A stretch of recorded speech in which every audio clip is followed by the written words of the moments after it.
Calheta, um dos principais destinos balneares da Ilha da Madeira, é uma das povoações mais antigas neste território. Com efeito, ela remonta nas suas origens aos inícios do século XV, ora, pouco depois da Madeira ter sido oficialmente descoberta por Gonçalves Zarco em 1419. Oficialmente, sim, porque hoje os investigadores admitem que a Madeira fosse já conhecida dos portugueses. Alguma cartografia anterior indicia já este conhecimento. Contudo, é com efeito só a partir de 1419 e com Gonçalves Zarco que se dá a redescoberta ou a descoberta da Madeira e o início da sua colonização, com a autorização do infante Dom Henrique.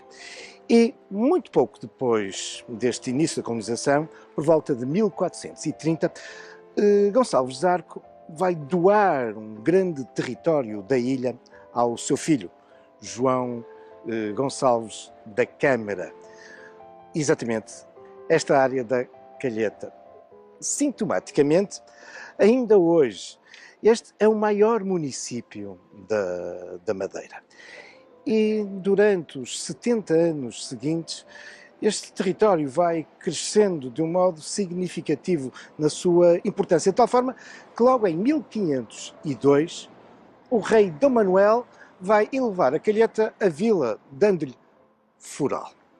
Uma terra que, por isso, desde as suas origens, foi vendo passar por aqui vários nobres, cavaleiros, e por isso não admira que a memória e o património da Calheta sejam feitos também de relevante património, entre igrejas, capelas, vestígios de antigos conventos. Mas o património da Calheta passa também, já nestes inícios do século XX, por alguns equipamentos industriais, ligados também à destilaria da cana de açúcar, mas é também no início do século XX que nós vamos ver surgir aqui, relativamente perto, aquele que é um dos mais fabulosos faróis do nosso país. É mesmo o mais alto farol de Portugal. O farol do Cabo do Pargo.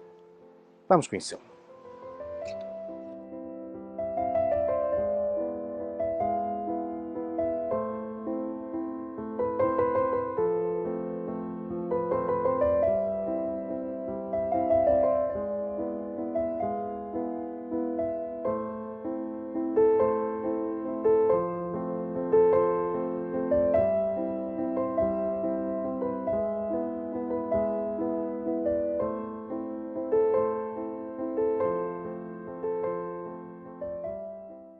O farol da Ponta do Pargo localiza-se na Calheta, na Ilha da Madeira. Foi inaugurado em 1922. Tem 14 metros de altura e um alcance de 26 milhas náuticas, 48 quilómetros.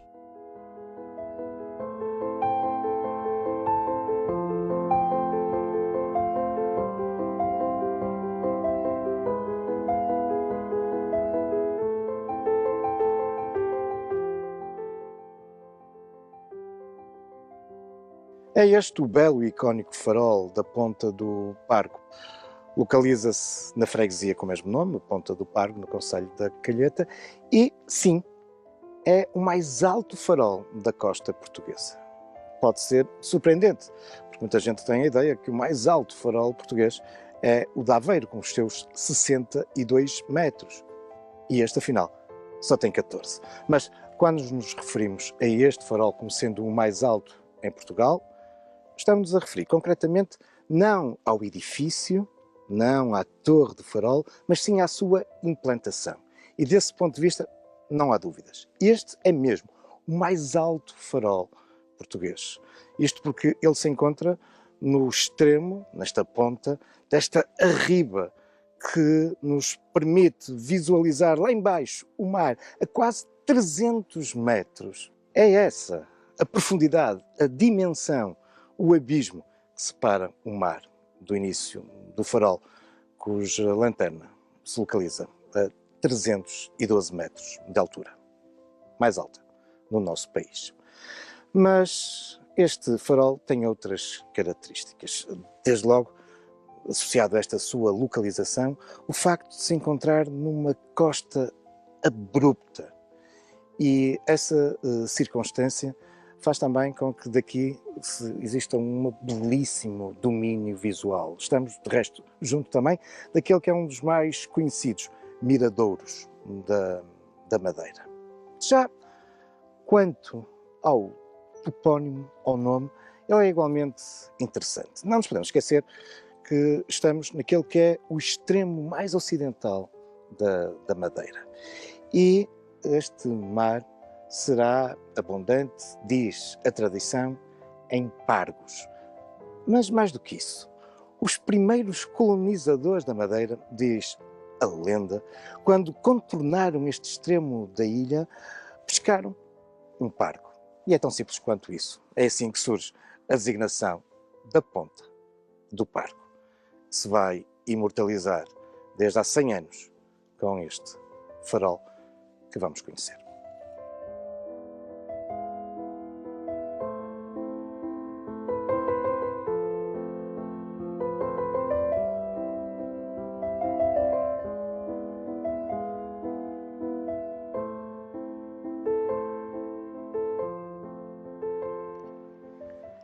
É impressionante, verdadeiramente, de cortar a respiração aqui na ponta da falésia, a paisagem que podemos observar sobre o extenso oceano, mas também sobre esta costa muito recortada, abrupta.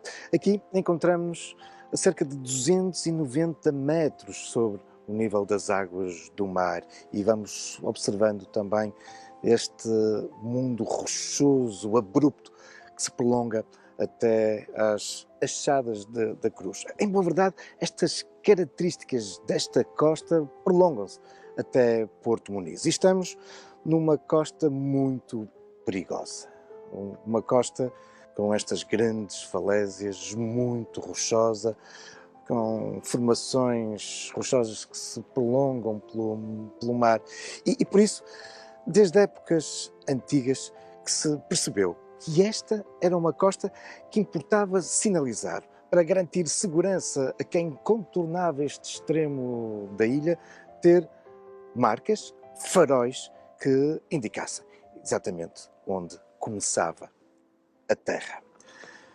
Sintomaticamente, no final do século XIX, quando se fazem os primeiros estudos aqui no local, há referências às ruínas, aos vestígios de uma antiga torre. O que seria essa torre? Provavelmente uma estrutura de vigilância. É no mínimo tentador pensar até que aqui poderá ter existido no passado, inspirado nos velhos fachos do continente, algum tipo de sinalização. Aliás, a localização estratégica deste cabo e a forma, enfim, como ele pode ser utilizado para vigilância, é também reforçado, já em meados do século XX, aqui pela existência de postos de observação de baleias, destinados exatamente à caça do cachalote. Mas dizia-vos que já em 1883 se falava no famoso Plano Geral de Alumiamento das costas de Portugal, se falava da utilidade de construir aqui um farol. Mas irá demorar muito tempo. Será apenas em 1922 que este farol irá entrar em funcionamento. Isto porque, depois de ser indicado este local para a construção de um farol em 83, os primeiros estudos verdadeiramente só começam 13 anos depois, em 1896.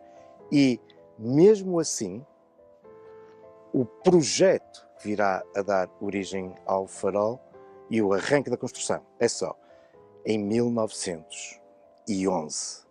Mas, por essa época, vivíamos tempos difíceis.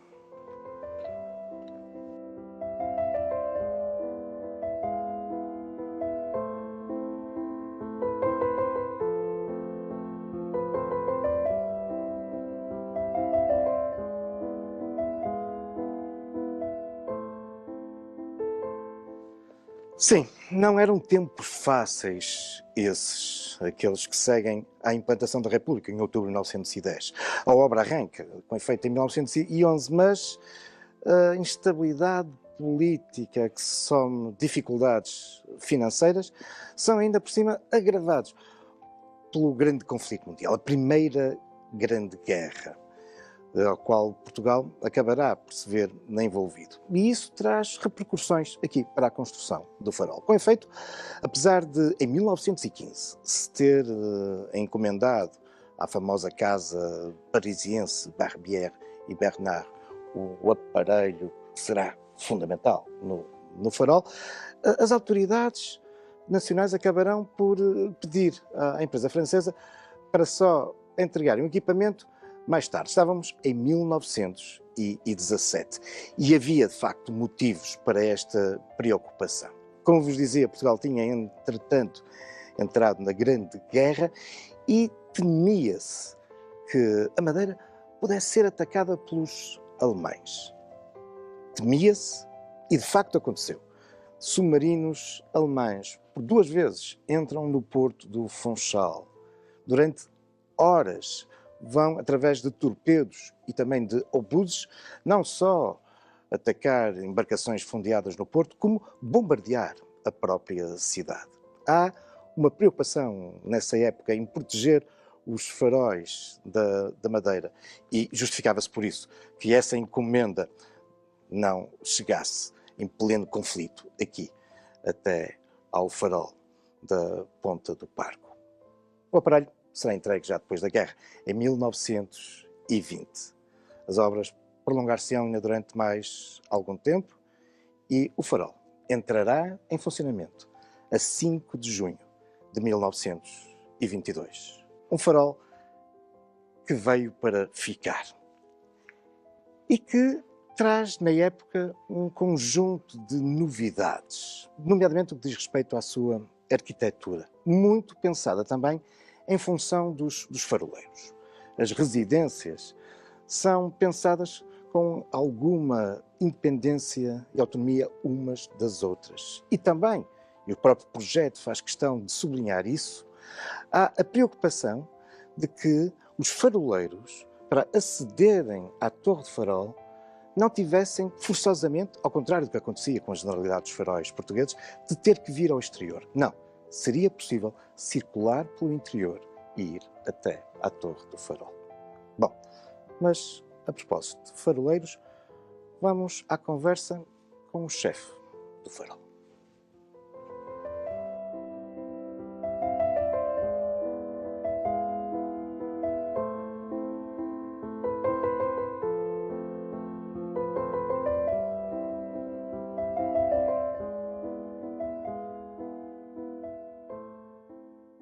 Faroleiro Nélio Vítor é o chefe do farol aqui da Ponta do Pargo. Chefe, como é o dia-a-dia aqui no farol? O dia-a-dia começa logo pela manhã, quando o sol nasce, temos que ver lá em cima a torre, pôr as cortinas à volta da lanterna. E porquê é que se põem as cortinas? Portanto, as cortinas a posto por a seguinte razão. O sol ao incidir nas lentes vai aquecer as lentes. Quando se põe uma lupa diretamente ao sol e um papel por baixo, claro, incendeia. E nós também aqui no farol também acontece isso. Se não tivermos as cortinas a proteger as lentes, vai danificar as lentes e com o aquecimento das lentes, pois pode incendiar a cabelagem que nós temos e pega fogo no farol. E depois de colocarem as cortinas, então? Depois de colocarmos as cortinas, voltamos à rotina, que é o habitual. Temos limpezas, temos alguns arranjos que temos que fazer cá no farol, jardinagem, pintura. Nós cá fazemos tudo. Eu até costumo dizer que nós somos pode para toda a obra. Claro, Foi o que me ensinaram no curso, que foi pico para raspa e escova. Que é picar o ferro, raspar e depois pintar. E aqui no farol fazemos um pouco de tudo também. Imagino que a corrosão seja aqui por causa Exato, derivada da maresia. E não é só neste farol, porque esta guarnição acaba por também apoiar aqui outros. Exatamente. Por exemplo, quando é preciso para irmos aos outros faróis, que não tem pessoal permanente, a equipa de balizagem vem cá recrutar, aqui nos outros faróis, e vamos todos numa equipa para fazer a manutenção dos outros faróis. ou às vezes por um tempo indeterminado, pode ser uma semana, pode ser uns dias, depende do que há para fazer. Mas regularmente, todos os anos, há sempre uma equipa que sai para os outros faróis. Este farol, como eu há pouco expliquei, tem aqui as residências, não é? Quando foi construído. Mantém-se, continuam a ocupá-las? Temos 4 residências aqui neste farol, portanto, porque a guarnição deste farol diz que é 4 faroleiros. Atualmente temos 2 residências com os faroleiros. Mas os faroleiros vivem aqui permanentemente ou só quando estão... Portanto, aconteceu nós ficarmos cá permanente, mas todos os faroleiros geralmente, como uma pessoa normal, têm a sua residência no seu local de convivência, não é? Claro. Mas não era assim no passado, não é? No passado o faroleiro vinha para aqui com toda a sua família? Por exemplo, vou falar por mim, como eu sou filho de faroleiro, meu pai estava cá, tinha a esposa, os filhos e... Então cresceu aqui neste farol? Não nasci neste, eu praticamente nasci fui em São Jorge. Mas em miúdo... Sim, andei aqui, andei em São Lourenço, São Jorge, foi para onde o meu pai passou, nós íamos para lá, principalmente nas feiras grandes, que eram as feiras maiores da escola.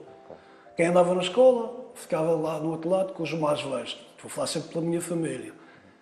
Quando era mais miúdo, não andava na escola, estavam cá permanente com o pai e a mãe. Não é? Mas, ó chefe, há uma certa tradição familiar nesta profissão, não há? Não houve bem tradição. Houve uma oportunidade. Houve um concurso, nós concorremos. Eu tenho, por exemplo, eu tenho um irmão, também é faroleiro do mesmo curso que eu, tenho um cunhado, por acaso é o chefe principal da Madeira, também é do mesmo curso, e portanto é o que vai dar à sua conversa tradição de família. Mas não é assim, é preciso haver aptidão para ir e ter que concorrer. Aptidão, claro. Mas também há algum gosto, e esse gosto também se vai No meu caso, por exemplo, eu como nasci tenho gosto e gosto do que faço. E regressemos ao dia-a-dia, porque depois, quando chegam ao fim do dia, têm que tirar as cortinas, não é? Quando o sol se põe, nós temos que ir lá em cima novamente, retirar as cortinas, descer cá para baixo, ficar aqui no gabinete, até o que for preciso. E depois, chegamos a uma altura, vamos cada um para a sua residência, não é? Porque temos um quadro de alarmes ali naquele lado, se houver avarias, dá uma sinalização ali, e também dentro das residências tem um alarme, e vem cá ao gabinete, vê ali no painel dos alarmes o que é que se passa. Se puder resolver no momento, resolve, porque aquilo há os prioritários e aos secundários. Se puder resolver, resolve. Se não puder resolver, esperamos para o outro dia, quando estiver já de dia, e tentamos resolver. Claro. Se não conseguirmos resolver uma avaria que haja, depois lançado uma vez a navegação, diretamente lá para baixo para o Centro de Divulgação da Marinha, e eles avisam os navegantes que há uma avaria no farol, por exemplo, o farol está inópio. Eles automaticamente, quando passarem por esta zona, têm que ter mais cuidado. Claro. Mas imagino que isso deve acontecer muito raramente, porque vocês têm sempre aqui... Há sempre alternativas. Há sempre alternativas. Há sempre alternativas.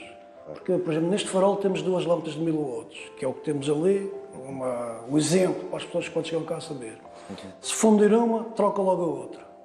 Se faltar a luz do exterior, que é o que temos aqui neste farol, temos um gerador cá dentro, também aciona logo. Portanto, nunca vai há sempre parar. redundância. Não é? E como eu costumo dizer, a principal função do faroleiro não é a luz a se apagar. Daí há sempre nem que seja com uma vela, mas não pode apagar de ficar sem luz.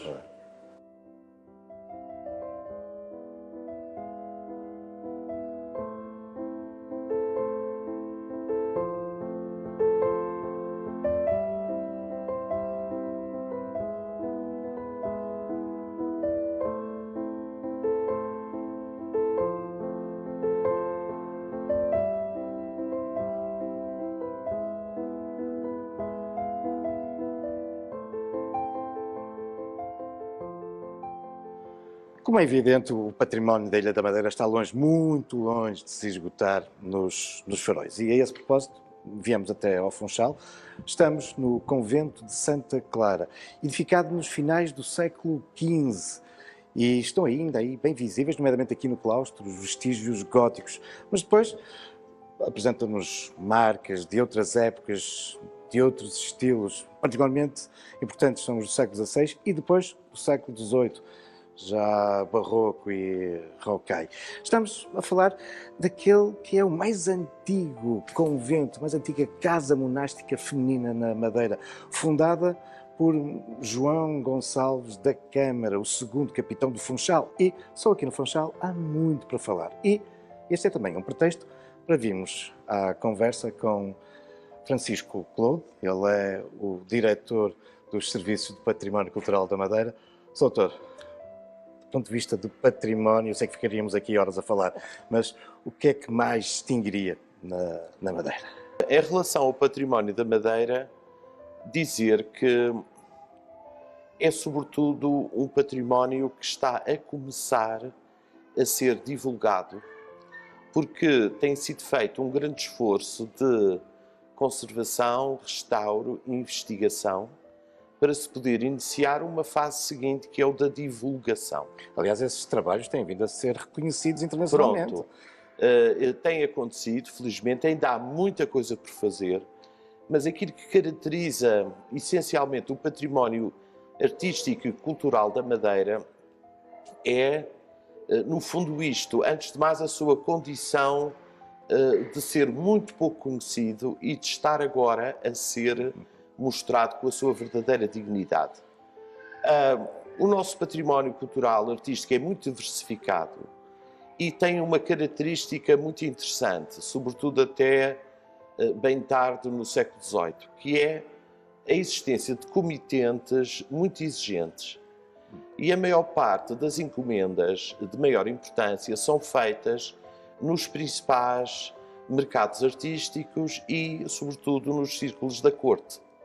Portanto, é muito interessante observar a existência de maravilhosas coleções de ourivesaria, de escultura, de pintura, até de talha dourada e de azulejaria, todas elas realizadas acompanhando os ciclos da nossa economia. Portanto, nós temos um período particularmente eloquente, que é o primeiro ciclo do açúcar, que trará à Madeira obras de arte da Flandres, da mais alta qualidade, mas essa relação com os ateliês de qualidade permanece, por exemplo, ainda no século XVI, com a oferta à Sé, provavelmente pelo rei Filipe I de Portugal, de uma série de pinturas de Michael de Coxy, que é nem mais nem menos um dos pintores do Escorial.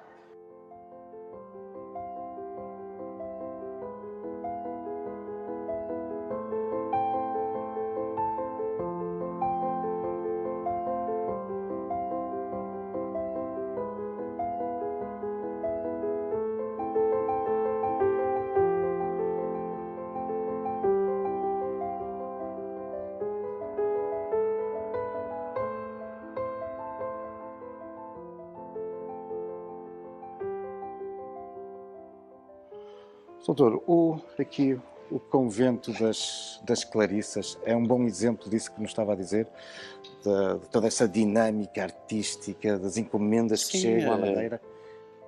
Quer dizer, repara, a Madeira tem, nas encomendas artísticas nós temos desde a construção de grandes igrejas e conventos, mas também pequenas capelas, às vezes escondidas na paisagem e com obras patrimoniais de maior importância. Mas o património cultural não são só as capelas e não são só as igrejas e os conventos. Há toda uma tradição do homem e a sua intervenção na paisagem, com uma série de referentes culturais que vão da arquitetura popular, da arquitetura civil erudita, das pontes, das serras d'água, enfim, há um conjunto muito variado. Os próprios faróis. Os próprios faróis. Portanto, há um conjunto muito variado que são, de certa maneira, a representação dessa identidade múltipla e de uma grande riqueza. E há pouco falávamos desse reconhecimento internacional. Quer-nos falar um pouco do prémio que recentemente foi dado? Temos tido a sorte que, relativamente à conservação e restauro do teto hispano-mourisco da Sé do Funchal, nós recebemos o prémio Villalva, um prémio da Fundação Carlos Gulbenkian, para a conservação e restauro, e também o prémio Europa Nostra, do Conselho da Europa, que é um prémio de grande prestígio, como o da Gulbenkian, e que nos deixa a todos, a equipa que trabalhou nesse projeto, muito satisfeitos. E era um património que estava de alguma forma oculto, Tem a ver não com a é? nossa conversa inicial. Era um tesouro escondido. Era um tesouro que estava invisível, porque não só estava em mau estado de conservação, como objetivamente não se via. E foi possível não só fazer a conservação e o restauro, como a sua iluminação para que hoje seja da fruição de todos nós. E essa questão da fruição leva-nos para a comunidade local e também, obviamente, para o grande fluxo turístico da Com Madeira. certeza, quer dizer, é muito importante que hoje em dia os visitantes procuram identidade. Hoje em dia as pessoas quando visitam um lugar não visitam só por uma única razão, por várias. E quanto mais enriquecedor for um destino, quanto maior for a sua diversidade de oferta, nomeadamente a oferta cultural, isso poderá fazer a diferença.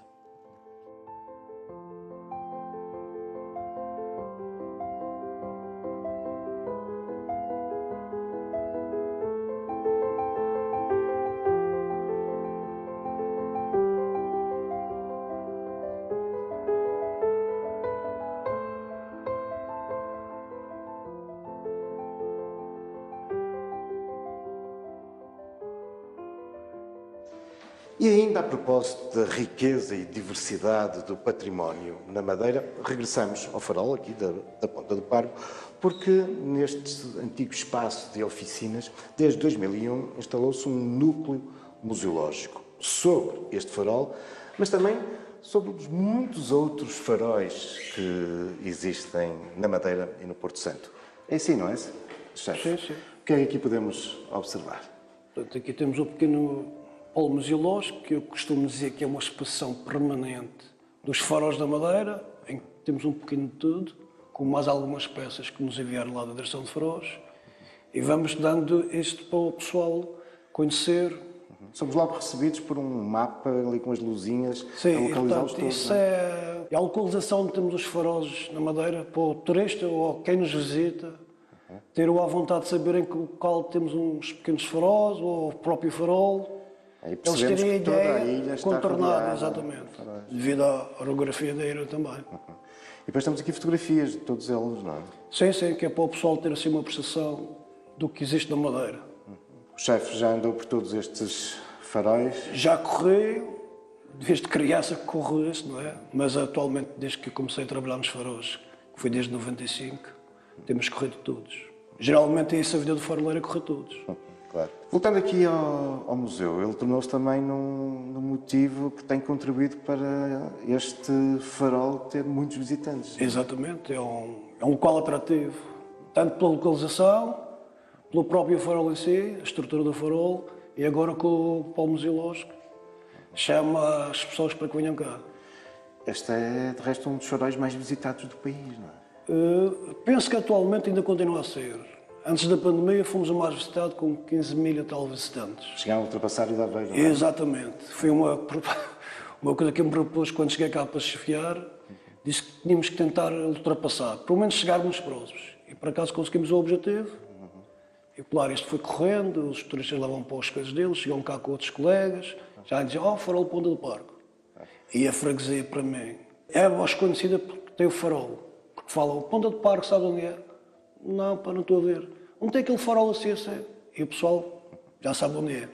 Mas não é só os turistas, porque eu percebi Não, que o chefe tem de trabalhar também aqui com a comunidade escolar. Eu falo não é? turista, mas pronto, porque é o que mais aparece por aqui. Mas tem a malta da escola, muita gente de estudo, temos o pessoal também português, também bem recebido cá e gostam de cá ver, porque também já viram lá no continente os outros faróis, também têm a curiosidade de conhecer este.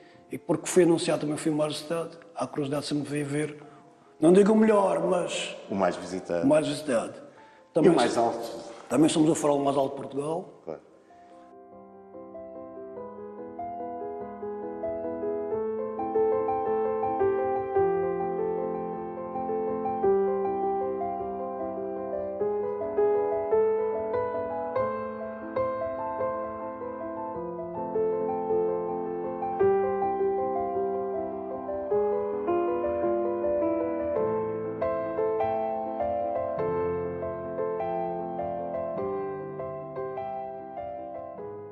E estamos agora naquele que é o coração, se quiserem, o cérebro do farol. Estamos na sua lanterna e desde a origem do farol que temos aqui um equipamento lenticular que é, afinal, aquele que assegura a emissão da luz que emana a partir aqui da lanterna. Trata-se, como há pouco vos dizia, de um aparelho que foi concebido pela famosa casa francesa Barbier, Bernard e Turenne, que de resto equipou na altura e já antes muitos dos faróis portugueses. Aqui vemos este conjunto de lentes que vão ampliar a luz. Mas qual é, ou qual era originalmente a fonte de luz? Enfim, um candeeiro a petróleo. Mas este equipamento também tem uma outra característica, ele roda, vai rodando. E porquê? Porque se todos os faróis emanassem o mesmo sinal, a mesma cadência, os barcos que passam ao mar não saberiam localizar exatamente onde se encontravam. E por isso, todos os faróis apresentam aquilo que se desenha como a característica. Ou seja, todos eles são diferentes na sequência e na duração da luz e do seu apagamento. E para isso é preciso, então, que este equipamento vá rodando. E, de início, isso era assegurado através de um aparelho de relojoaria, que, em boa verdade, ainda hoje aqui o podemos contemplar com as suas correntes, os seus pesos. Há muito que se encontra, contudo, automatizado, eletrificado, mas, se for necessário, continua a funcionar. Entretanto, em 1937, o sistema de iluminação foi substituído, agora por um aparelho que permitia a incandescência do vapor do petróleo. E assim funcionou durante os 21 anos seguintes, até 1958, quando se dá a eletrificação do farol.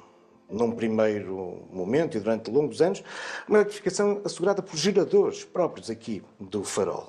Será apenas em 1989 que o farol é ligado à rede pública. E esse é também o momento em que se dá a sua automatização.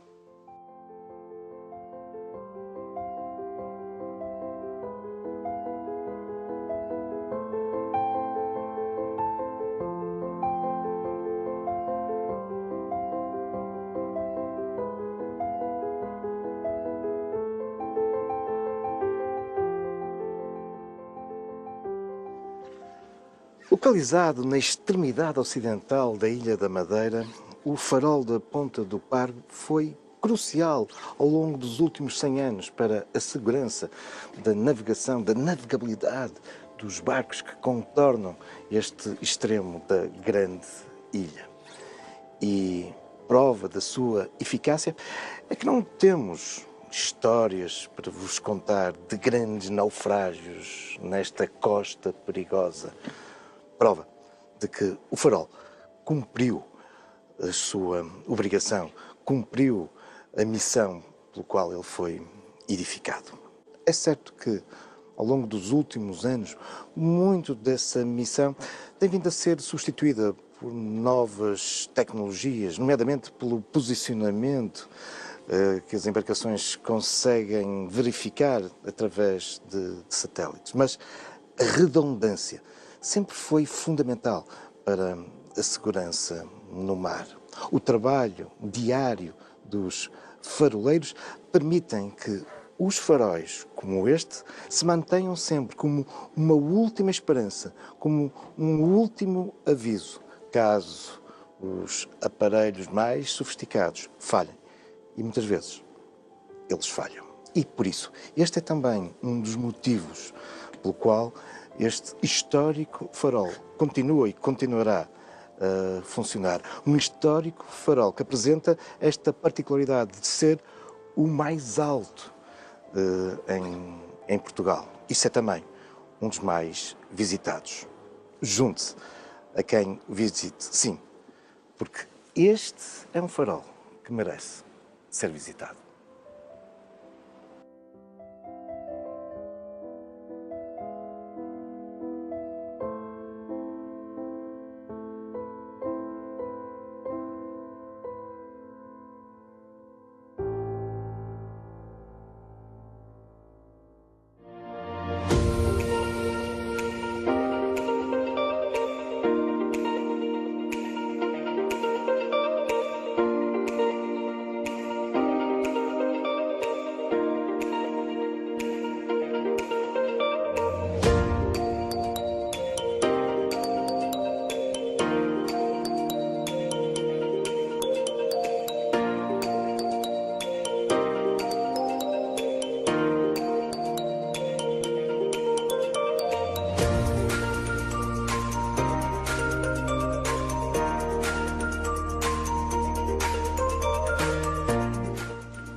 Foi um canal a comprar 2 bananas.